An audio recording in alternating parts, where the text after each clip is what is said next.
नमस्कार भक्तजनों, मैं आपको वैशाख मास का दूसरा अध्याय सुना रही हूँ।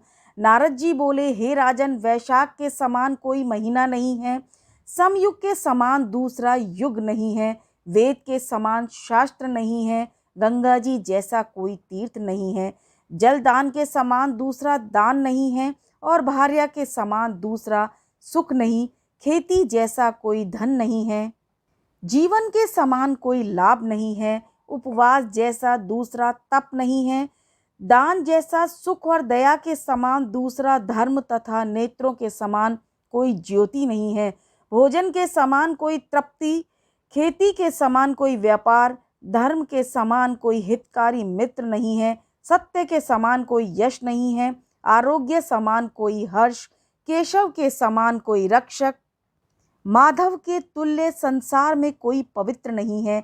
ऐसा परमोत्तम वैशाख मास शेषशायी भगवान को सदा प्यारा है। भगवान के प्यारे इस महीने को जो लोग बिना व्रत किए व्यतीत किए रहते हैं, वह धर्महीन होकर शीघ्र ही पशु योनि पाते हैं। उनका कुआं बावड़ी बनवाना, बगीचा लगवाना आदि सभी धर्म वृथा है, उनका कुछ फल नहीं होता। जो मनुष्य वैशाख मास में नियम पूर्वक भोजन आदि करते हैं, विष्णु भगवान की सायुज्य मुक्ति को अवश्य प्राप्त होते हैं, इसमें संदेह नहीं। संसार में अनेक प्रकार के दान और व्रत हैं, परंतु उनके शरीर से को अत्यंत परिश्रम होता है, उनसे संसार में बार बार जन्म लेना पड़ता है। परंतु वैशाख मास में केवल स्नान कर लेने से ही प्राणी आवागमन से छूट जाता है। सब दान करने से जो पुण्य होता है, संपूर्ण तीर्थों में स्नान करने से जो फल मिलता है, वह सब वैशाख में केवल जलदान करने से मिल जाता है। जिसमें जलदान करने की सामर्थ्य न हो, वे ऐश्वर्य की इच्छा करने वाले दूसरों से कहकर जलदान करावे, वह कर्म भी सब दानों से अधिक है। तराजू के पलड़े में सब प्रकार के दान और दूसरे जलदान रखकर तोले तो जलदान ही भारी निकलेगा। जो यात्रियों के लिए प्याऊ लगाकर जलदान करता है, वह अपने करोड़ों कुलों का उद्धार कर विष्णु लोक को जाता है। हे राजन, प्याऊ लगाने से देवता, पितृ और ऋषि सभी निसंदेह अत्यंत प्रसन्न होते हैं। जो प्याऊ लगा थके हुए यात्रियों को संतुष्ट करता है, उसे ब्रह्मा, विष्णु और शिव सदा देवता प्रसन्न होते हैं। जो जल की इच्छा हो तो जलदान करे, छाया की इच्छा हो तो छतरी दे। हे राजन, जो विजन की इच्छा हो तो वैशाख में पंखा दान करे। जितने दान बताएं उनमें जल दान, छत्र दान और पंखा दान सबसे उत्तम है। इन्हीं का दान वैशाख में अवश्य करना चाहिए। जो वैशाख के महीने में कुटुंबी ब्राह्मण को जल में भरा घड़ा नहीं देता, वह चातक की योनि पाता है। जो प्यासे महात्मा को शीतल जल पिलाता है, उसे हे राजेंद्र 100 राजसूय यज्ञ करने का फल मिलता है।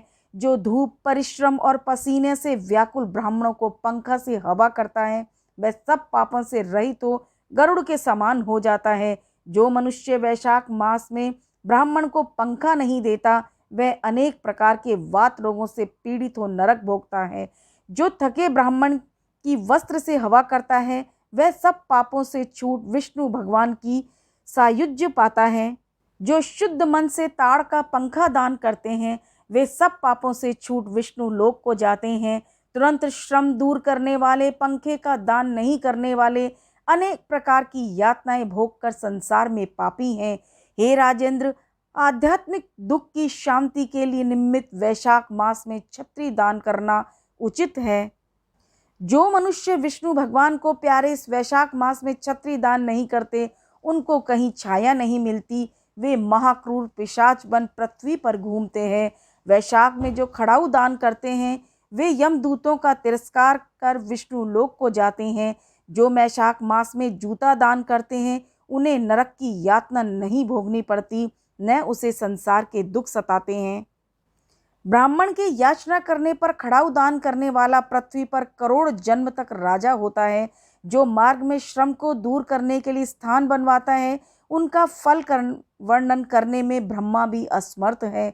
दोपहर को जो कोई अतिथि या ब्राह्मण मिले, उसको भोजन कराने का फल ब्रह्मा जी भी वर्णन नहीं कर सकते।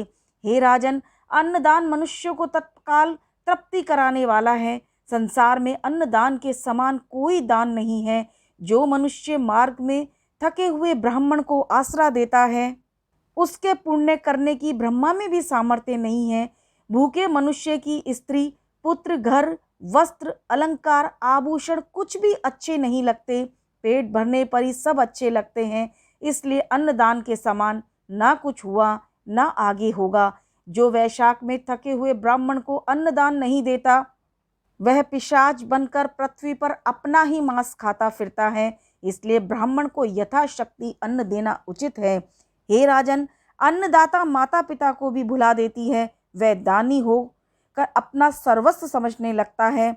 इससे त्रिलोकी में सब अन्न की ही प्रशंसा करते हैं। माता पिता तो केवल जन्म देते हैं, परंतु पंडित लोग संसार में अन्न के दानी को ही पिता कहते हैं। हे राजन, अन्नदाता में सर्व धर्म निवास करते हैं। बोले विष्णु भगवान की जय।